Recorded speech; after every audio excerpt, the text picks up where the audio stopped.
great. Welcome back, 1034. Sorry, just getting some pre-interview stuff done with Pastor Alan Abert. You are a friend of the show at this point in time. Look at you, returning. Second time in what, 2 weeks? Yeah, I know. Pretty soon we're going to have our own segment called The Religious Corner or something. We'll have to get you on You're Beautiful for an hour with Brian on Thursdays. That's what we got to do. That's a faith-based show. Oh, yeah? Yeah, really good one. We'll have to do that. We'll set it up. But with that being said, it's not Alton Grace United Methodist Church today. CJ messed up, which I do get paid to do this job.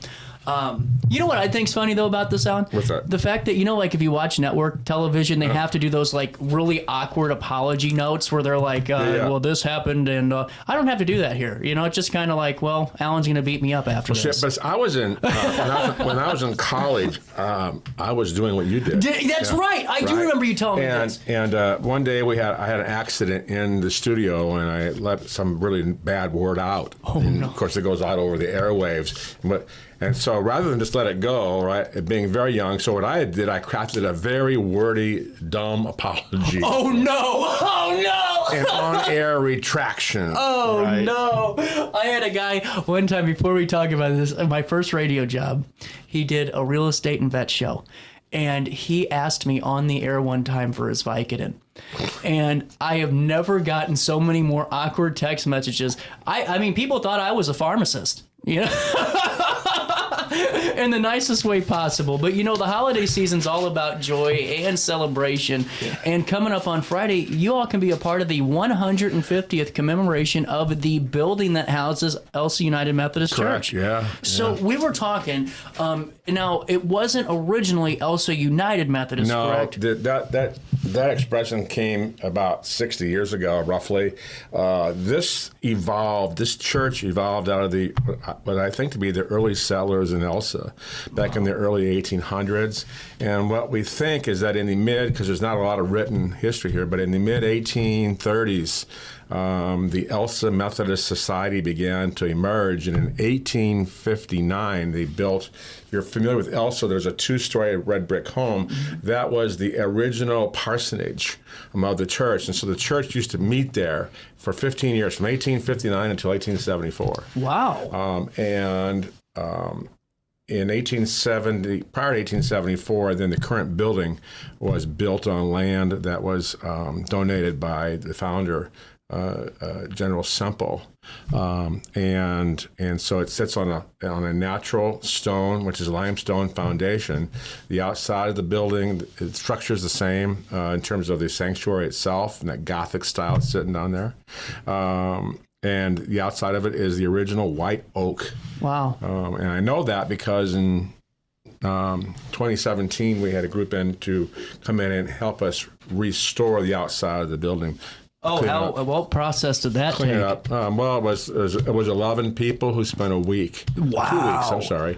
2 weeks. Wow. Going over the building, repainting it, and doing all that stuff. So let me ask you this. Yeah. This is where I always find it fascinating, is being in the position you are as pastor, 150 years of the building is a big deal, Yeah. And have you thought about, what that pastor, head of church, head of service was looking like 150 years ago? Well, it's interesting you asked that question because in this time, and I brought this book from the 100th anniversary, but in 1884, going back that far, is that Elsah Methodist Church at that point was part of a circuit. Okay. And so we had circuit riders who would come in horse and buggies, right, and provide spiritual relief, do baptisms and preach, and it didn't matter what day of the week. And It says here that the initial territory south of Delhi all the way to Fulton, at different times it also has been associated with Grafton, Delhi, Otterville, Salem, Bethel, and Godfrey Methodist churches. So they've been part of that circuit rider system. And then in modern times, it has been yoked with local churches. And today, Elsah is part of a 3-part charge that I serve, which is Elsah, Alton Grace, which you were here last week, and Hartford First. So those are the 3 So it's always been part of the. And so, thinking back, and when I look at this, is that I think what is significant in this celebration is all the stories. Yeah. Not just the history, but the family stories and the connections, right? Yeah. I mean, they started the Methodist Society started meeting in that parsonage with 55 people in 1859. So that was, and that grew. Yeah. And at one point, the membership of Elsah United Methodist Church, also Methodist Church, was like between 150 and 200. It's incredible. And, in that little small... Right. No, it's not that today by any stretch of the imagination. But I think what was existing then and what we don't have today in our society is that there was a sense of community. Yeah. Right? And so today, people... We read all about churches, attendance falling, and people losing track of church, and God's not important. And I really think that we've lost sight of the importance of that sense of community. Right? Yeah. And I think that's what I try to emulate with these three churches that I have. So at Elsah, we have a membership roll of about 46, and we have active on Sunday morning about 20, right? So, and honestly, it's you never know when that wave starts to come again, because it's all about it's timing, sometimes, and honestly, you just go through that wave cycle, and I think what you guys have done so beautifully is you ride the wave and you have this community around you to where everyone can prosper together, and you're staying for 150 years for a reason. There's a reason you're around. Right. And with that being said, do you have any original members, like any original families that are still left from that first circuit? No. Okay. There's one whose family does track back into the early 1900s. Wow. But in terms of anything going way back, no, we're not finding any direct link to that. Okay. I did a wedding a couple of years ago where the couple, the bride's grandfather was a pastor at Elsah Church, and that was back in 1974, I think. So.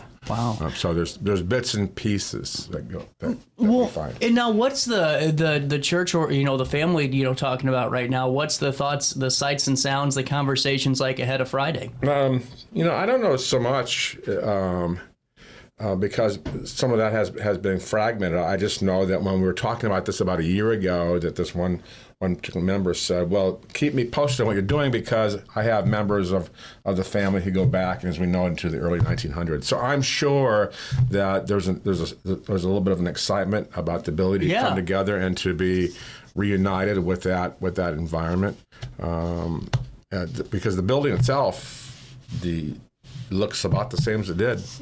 That's what I think. Super cool about years ago, it. with the exception of the addition to the back, but that 24 by 42 Gothic frame structure is still the same as it was. Wow, it's incredible. Survived the flood of '93, and the water came up within probably a 16th of an inch of the bottom floor of the church. Wow! And so they survived that. And then this past summer, we had a gully washer rainstorm that came was through terrible. there, and I've got video of the water coming down from the hills, right, and rushing through and around, and it's right around the church. Nothing got in, but it just reminds you of the solid foundation on which churches have traditionally been built on. And I'm not talking about the physical part of it, right? 100%. And so here's this little white building just surviving all the water running down the hill. So it's incredible. So this Friday night at 6 o'clock, and we chose Friday the 13th. Was that on purpose? It was on purpose because it was the December 13th, 1874 was the day when. Okay, gotcha. When the building was dedicated. So at 6 o'clock on this Friday night, we're going to have a service of dedication. And our guest speaker for that is Reverend Joe Sheets. He's the Associate District Superintendent. And he's got a big title, so I'm just going to get this right. Associate District Superintendent, Central District, of which we are a member of the Illinois Great Rivers Conference. And he'll be representing our district superintendent and our bishop. So we're going to meet and have a service, and then we're going over to another historic building called Farley's Music Hall, where we'll have a cake and punch reception. So that's really cool. And that's that's just the kickoff of what I think to be the year to come. Right. So I just want to point out here, I think Alan was showing off there knowing that title and how quickly that came off the tongue. I couldn't do that 100 times over if I wanted to. And I've done this for a long time, Alan. That was pretty impressive. Well, maybe it's the Prevagen that's kicking in. Oh my God. We're going to take a break and come back with more Daily. That was hilarious right after this. Looking for the best barbecue in Madison Since County? 1993, Sparks Junk Removal is always adapting to the needs of our clients. That is why we now offer weekly trash pickup for selected areas. Plus, we offer driveway-safe rubber-tired dumpster rental. Give us a call today at 618-781-1407 or visit us at sparksjunkremoval.net. Life's better when you're under the American Family Insurance roof because they know your house is home base for their dreams. Whether it's a kid like me aiming for the big leagues, ready, future rocket scientist, or a budding prima ballerina.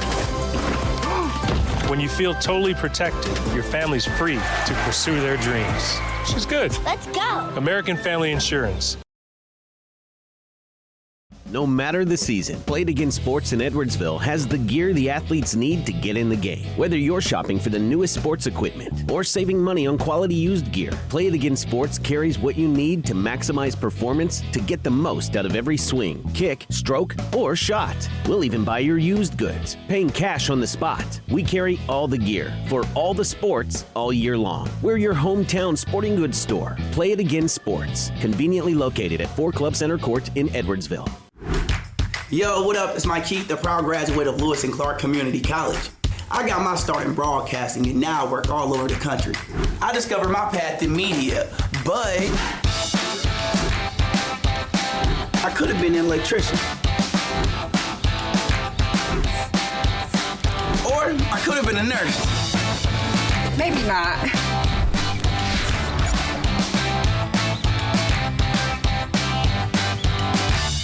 I had an amazing experience with Dr. Haug and her team. I came here when I was 10 years old to get my braces on. Now I'm 28 years old, braces off, and I get so many compliments on my smile. It's helped me thrive in my career as a news reporter, and also as Miss Missouri USA, I took the stage with confidence, knowing my smile was gonna make me look like $1 million. I've never felt better and more confident because of my smile.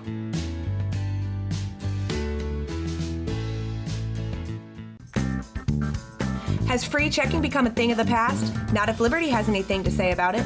With 3 free personal checking options and even a free business checking account, free is alive and well at Liberty Bank, the local bank that gives you free checking choices and more cashing in your pocket. Bank locally, bank Liberty. For more information, visit www.bankliberty.com.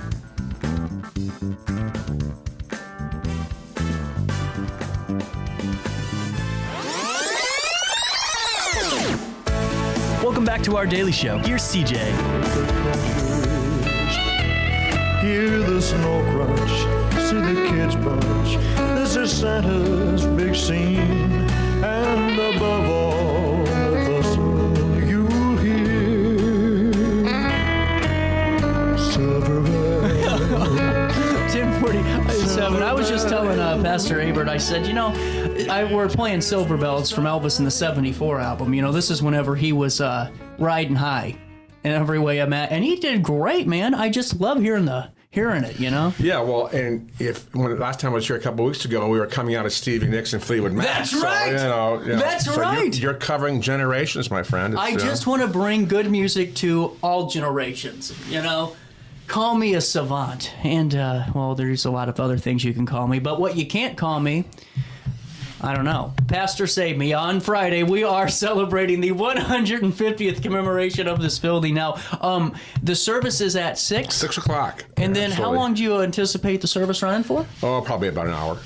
So we've got some special music. We're going to be singing a couple of hymns that were actually written in 1874. So kind of keeping the theme of the night going. I think the one thing that I want to stress about this service that it's just not for our membership. This is a community thing, and so we're inviting everybody from the community in. 100%. I mean, the building itself has been iconic. It's been the face of Elsah for a long time, right? And so I'm sure that anybody hearing this probably has at least driven by the building.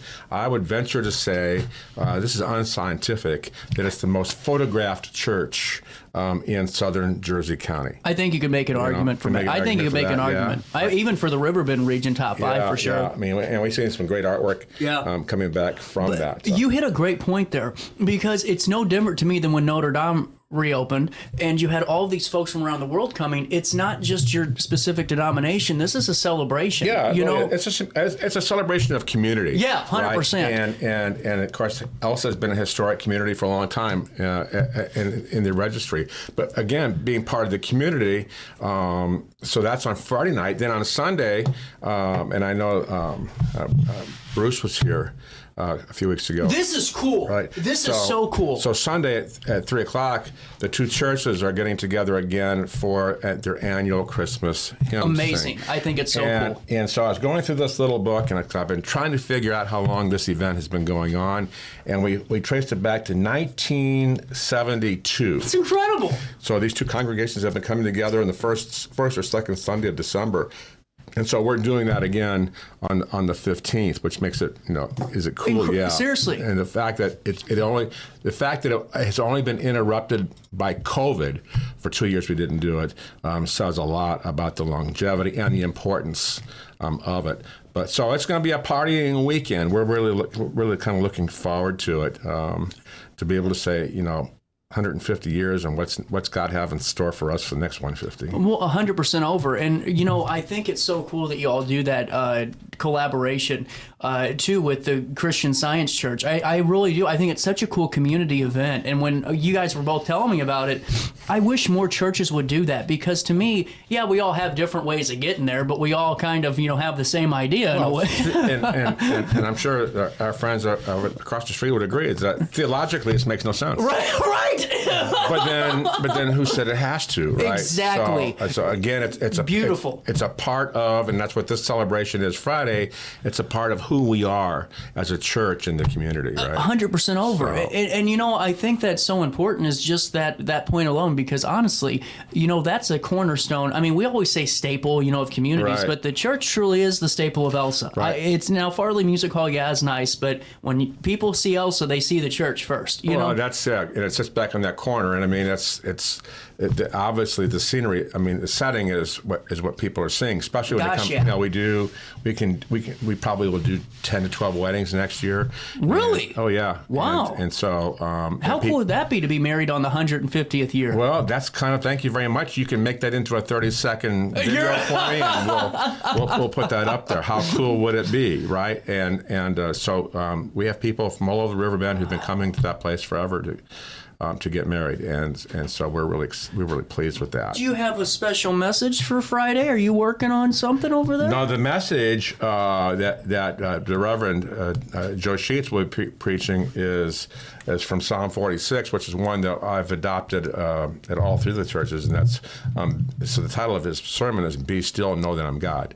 So that's cool. Again, to me, I have not heard yet. I have not seen the message, but my sense of it is that it's a reminder that everything that's been, and everything that we are, and everything we will ever be is tied to what God has in mind. And so therefore, we just need to be quiet and understand it. And I have to tell you that the most success that I've ever had in any part of ministry has been when I just simply get out of the way and let God and the Holy Spirit do its thing, right? You're right. And I know this is not a discussion. No. It's a good discussion. I don't care. I'm one of those people where I've never been scared. They told me when I left radio, they said, when you start your show, don't talk about, the big three. Well, you started to say the word scared. Yeah, and I'm not scared of it because you know why? I think we have to talk about faith. Well, you know what else? I'm not scared either. I'm 70 years old. I'm just too old to be scared anymore. That's right, man. Well, it's so important because we hone ourselves into these patterns of feeling ungrateful and unheard, and especially on Friday, this is a great time to come together and realize that you're loved in a community, and that's what a lot of people need right now. I don't care who you worship, you need to have faith. And again, I think that's what we have lost in our society. So and the churches, a church as an institution, I think has kind of ceded its position in the communities, and so maybe we're at a great point in our country to be able to take some of that back. You know what I'm seeing too that's really enlightening is to see more young people getting back into church, and not all churches, but it just seems like there are certain people that I'm seeing taking their 2-year-olds back. I think there's a real definite thirst for the spiritual message without all the other stuff, and it's true that comes with it. So, but I also, while I agree with you, I also think that there are a lot of people like me with white hair and who are over 65 who are looking for that connection as well. Agreed. Right? And I think that we overlook them, and so you're right. So I would be surprised if I didn't have a lot of people in Friday night who are looking just like me. Right? You're right. No, you are 100% right about that. And you're building my ego up because this is going to be the only place today that I'll be 100% right. So,